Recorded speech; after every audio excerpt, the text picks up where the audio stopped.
Racing just is started. We have Julie's Wonder break quick. Let us start at on the outside. Lucky Find Don Eduardo's best. King Manjo Tatara La Sombra. While Rio de Honor is the early trailer and going along for the first turn. We have Julie's Wonder Don Eduardo's best in second. King Manjo Lucky Find Tatara is down on the inside. Next on Lanis La Sombra, while Rio de Honor is still racing less than as they swing. Down the back, we have Julie's Wonder by about 2 lengths.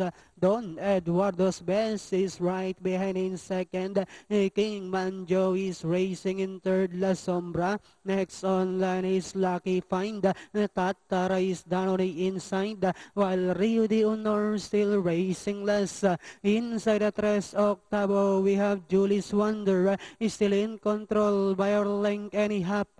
Don Eduardo's best in second. King Manjo, then here comes Tara now finds some opening down on the inside. Lucky Pine is on the outside as they swing for home. Julie's Wonder Tara moving up on the outside. Lucky find. We have Tatara takes command. Moving up on the outside is Lucky find. Tatara Lucky find is on the outside. Tatara Lucky find. Tatara Lucky find. Then finally it's Tatara Lucky find. King Manjo.